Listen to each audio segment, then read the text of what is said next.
బ్రిటన్లో మరో breaking news చూస్తున్నాం. తెలంగాణ ఆవిర్భావ ఉత్సవాల్లో కేసీఆర్ కీలక వ్యాఖ్యలు చేశారు.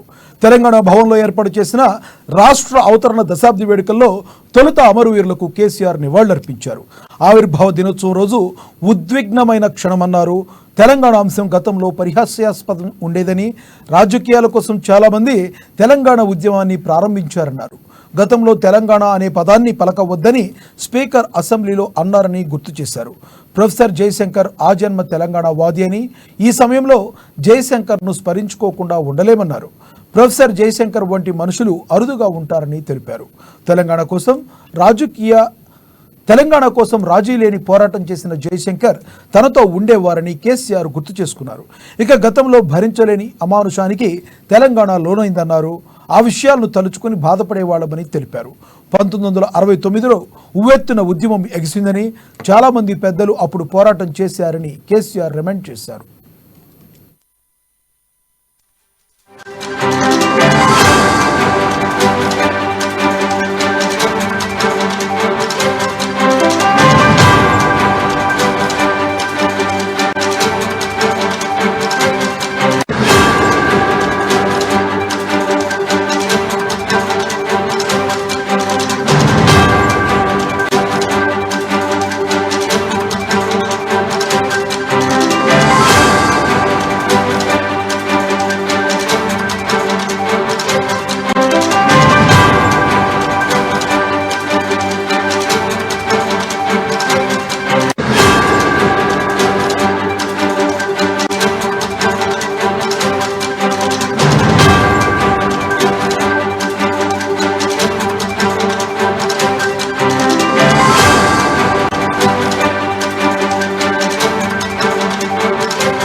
బ్రేకింగ్ న్యూస్ చూస్తున్నాం. తెలంగాణ ఆవిర్భావోత్సవాల్లో కేసీఆర్ కీలక వ్యాఖ్యలు చేశారు.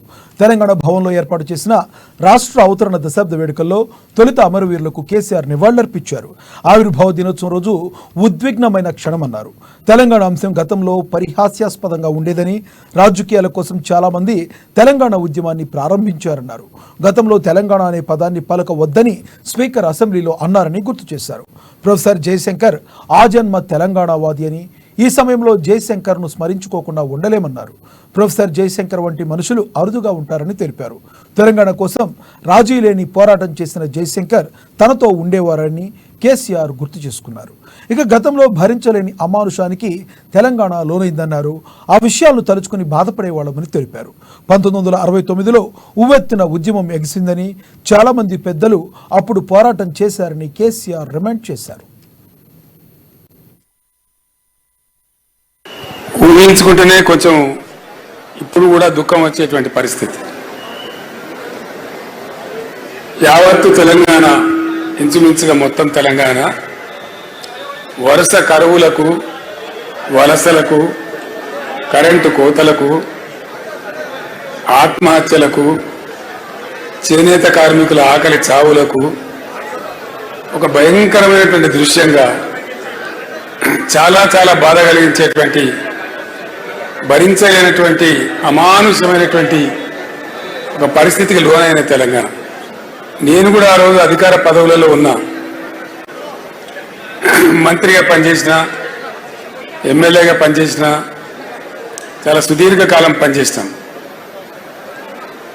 ఇప్పుడు లేరు మిత్రులు, కానీ కొద్దిపాటి పిడికడ మందిగా ప్రభుత్వాలలో కొనసాగుతున్నటువంటి మిత్రులు, అనేక హోదాలలో పనిచేసిన వాళ్ళం చాలా సందర్భాలలో కలిసి మా దుఃఖాన్ని పంచుకుని బాధపడే, అసలు ఏం జరుగుతూ ఉంది, ఈ గడ్డ, ఈ ప్రాంతం గతి ఏమిటి, ఒక అగమ్య గోచరమైన పరిస్థితి, ఒక అసహాయ నిస్సహాయ స్థితి, ఏం జరుగుతుందో కూడా అర్థం కాదు.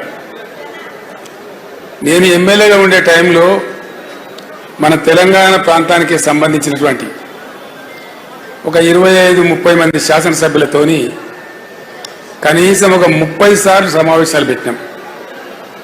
ఏం చేద్దాం, అసలు ఏం చేయాలా, ఏం జరగాల, మన గతి ఇంతేనా, మనకేమి నిష్కృతి లేదా, ఎవరు కూడా చెప్పలేని పరిస్థితి.